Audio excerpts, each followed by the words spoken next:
Russellville, a small village in Lawrence County, Illinois, nestled on the banks of the Wabash River. You may have heard of this town mentioned in Halloween, a movie from 1978. A small village with tough, hard-working people, who mostly stay to themselves, and don't bother anyone. Around 205 people lived there in 1928, the population has dropped to half of that today. Not a lot happens there, maybe occasional fight between neighbors or spouses, maybe a loud drunk. On December 24, 1928, something will happen that will shake the little village to its core. It was cold that night, around 19 degrees. Two young men will cross paths that will change their lives forever. It will leave one young man dead, the other one fighting for his life. Stay tuned for the rest of the story that leads up to this tragedy. Trouble brewed at the public dance, leads to probable fatal affray.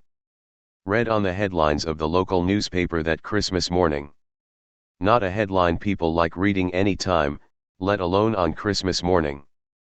There was little excitement in Russellville over the shooting this morning, the paper reported. I'm sure there were more than a little excitement that morning. We are jumping ahead way too fast, let's find out a little about the two young men. Pictured here is Samuel O. Heath at the age 19, during the incident he was 26 years old. Not a big fellow, about 5 feet 6 inches 164 pounds. Later you find that he was well liked by many people in that area. For the time he was modestly educated. He was a laborer and it was with a government employer. Not much more is known about this young man. I don't think he was in much trouble before this. Miles Elmer Allee, his friends referred to him as Elmer Allee, who at the time of the incident was 34 years old, just a little older than Sam. His father was Calvin Allee, and his mother was Martha Washington Highsmith. There really wasn't much found about this young man either. He more than likely was a tough guy, a handful when he got mad. If he did anything prior to this, it never made the known history books. Elmer and his friend Charles Haag went to a public dance being held at a home near Russellville owned by Arilla Wolf. It's my guess that Elmer was being led around by Charles Haag. Now Charles was tough, mean fellow that the good people of Russellville stirred away from. Maybe Charles put Elmer up to this, maybe not. According to witnesses, the two uninvited guests were drinking. Their demeanor must have made people either fear or feel uncomfortable, and the dance was broken up by the two unwanted guests. According to Sam, one of the men struck at him and missed him, but the blow struck an older man there by the name of Dowell Eskridge, pictured above, and it floored this elderly male.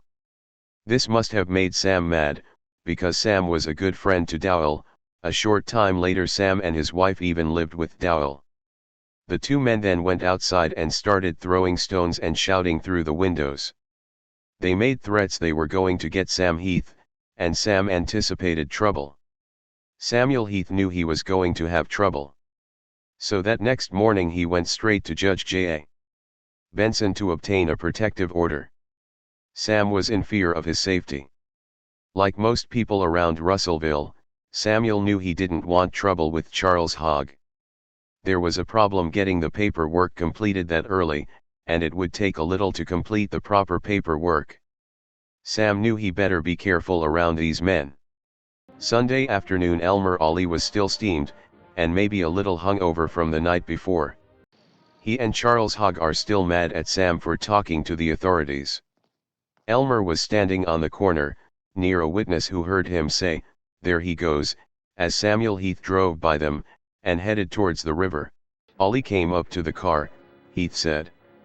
He started to open the car door, and said, "Get out of there," with some other obscene words. And said, "I'm going to get you." He opened the car door, and saw my gun which I was holding in my hand. "Put up that gun, or I will make you eat it," Allee told me as he reached for his pocket. I thought he was going to shoot me.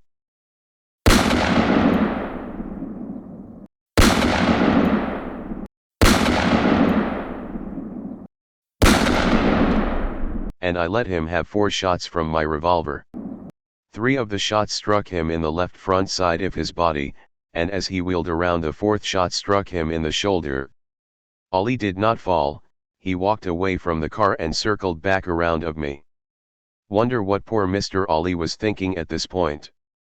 Probably something like, I picked on the wrong guy, can't believe he shot me 4 times, am I going to die? Earl Lago and Alvin Stevens came after the shooting, and I asked them to take me to Lawrenceville so I could surrender to Sheriff James.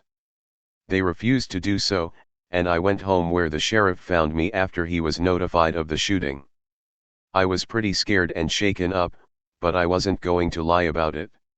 Evening after the police had picked Sam Heath up, they took him to the Lawrence County Sheriff's Office. Mr. Heath never gave the police any trouble and was fully cooperated with law enforcement.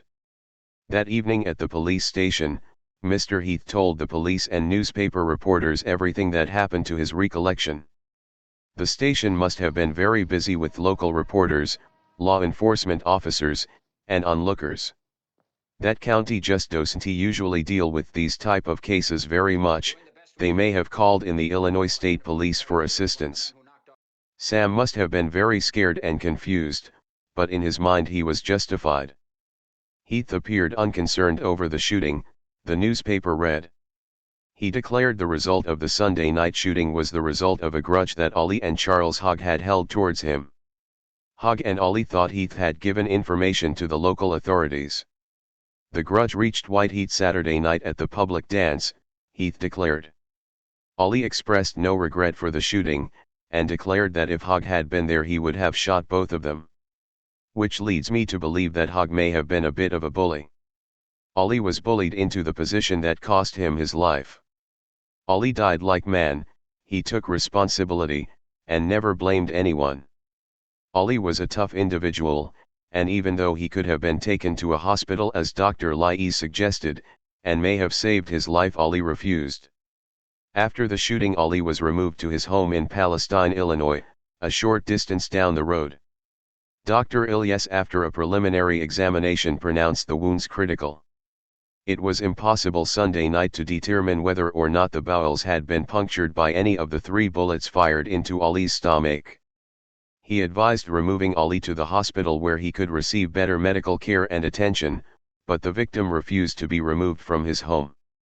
A more minute examination this morning revealed the bullets had injured the bowels of the victim, and it was announced he had no chance to recover. Allee was laid to rest in the St. Paul Cemetery, in the township of Birds, Illinois in Lawrence County, Illinois, next to his parents. December 26, 1928. The county coroner conducted his investigation today. Allee died from gunshots, Samuel Heath admitted to shooting him. The investigation was held in the town hall of Russellville. About 10 witnesses were called to testify on what they know. After a few hours of investigation, Sam was returned to the Lawrence County Jail, where he will sit until the next meeting of the grand jury. Sam was an honest man and willing to take his punishment. Charles Haag of Russellville Wednesday evening was arrested, and jailed.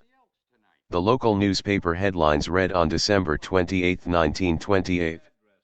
It went on to say, Charles was playing hide and seek with local authorities for several days. Is now a prisoner in the Lawrence County Jail. He was arrested Wednesday evening by Sheriff Fred James and Burrell Duncan, a state motor policeman. Haag was arrested on an outstanding warrant. Local investigator wants to interview Haag about the brawl at the public dance last Saturday night. So great, we have 2 men locked up in a small jail who hate each other. Not to mention Heath shot Haag's friend. Murder charge Friday, headlines in the local paper on December 29, 1929. I'm sure Heath, and his family, and friends did not want that to happen. That means a trial is imminent. A special session of the grand jury will be called in February to investigate the charge against Heath. The February term of the circuit court is chancery term, and ordinarily a grand jury is not called for that term. Guy McGahey says there will plenty of work for a grand jury that month. February 13, 1929 headlines read, trial set for March 25. Presiding over the trial will be Judge Roy E. Pierce in circuit court. Heath's lawyer demanded a jury trial, bond has not been set. Murder trial starts Monday. Sam Heath to go on trial in circuit court Monday for the murder of Elmer Allee. The headlines was all the way back on page 9 of the Sun commercial. Either the paper is getting bored of this story, or they had a very busy day. Guy McGahee will be the prosecutor assisted by the law firm of Sumner and Lewis. The law firm of Huffman and Shaw will defend Heath. Heath is pleading self-defense. As of yesterday, March 25, 1929, the murder trial for Sam Heath will be continued by state's request. State prosecution advised the court yesterday they can't get service on two important key witnesses. If they can't get them to trial, their case will be weak. Sam looked immaculately yesterday, very well groomed. You could hardly tell the young man has been in jail since December 24. Sam requested bail yesterday as well. Bond was set at $5,000. The defense was upset with the continuance. They had spared no expense getting their witnesses at trial. It looks like the state prosecutor will win out, and trial looks like it will happen during May term of circuit court. Remember when I mentioned earlier that Sam was well liked? Race the proof, his neighbors and friends raised the bond to get him out. They trusted him with $5,000, man, that's like $1 million in today's money. Heath's murder case begins in Lawrenceville. The headlines read October 9, 1929. The trial will most likely continue throughout the rest of this week, and into the next. State's prosecutor placed 6 witnesses on the stand this afternoon, trying to say Sam killed Allee in cold blood. Everett O'Haver was one of the witnesses. He testified the look on Heath's face when he pulled his gun with threat to kill. Allee convinced him that Heath was not making no idle threat, and he started to run. Before he had traveled 100 feet, he testified he heard a shot fired. And turning he saw Allee fall fatally wounded. O'Haver swore he had drove his car down to the ferry landing, and then saw Heath drive down towards them. Allee appeared on the scene. The witness drew his gun and threatened to shoot Allee. "Don't shoot Sam," Allee begged. Witness advised Allee said, "Put up the gun, I just want to talk to you." O'Haver seen enough and he started to run. That afternoon, the state used 4 more witnesses. They were Leonard Wolfe, Charles Alt, Quincy Polk, and William Carman. Also Dr. C.J. Sprinkle all testified. The trial will resume tomorrow. I'm sure Sam Heath was nervously awaiting the jury's verdict. For nearly 2 years Sam's life has been put on hold, to see if he would hang or not. His life rests in 12 strangers' hands now. The trial was expected to last all week, and into the next. However, the lawyers was able to speed things up, the paper reported. At 2:50 p.m. this afternoon the verdict was returned by the jury only 45 minutes after receiving it.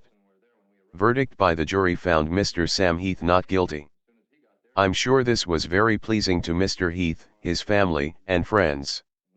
I'm sure Mr. Allee's family and friends felt an injustice. It's been 90 years since this case went to trial, and Allee lost his life. More than likely anyone alive back then are gone, no one to fill in the missing pieces. I just took this story out of newsprint. I wasn't there either, so I make no judgments. Mr. Heath married the love of his life, Rosa Higgins, back in February 5, 1930. That was a brave move on their part, not knowing if he would be found guilty or not. Sometime later Mr. Heath, and his wife, and son Billy Joe moved to California, where he died and is buried in Petaluma, Sonoma County, California. Thank you for listening and watching. Please hit subscribe and watch for other videos.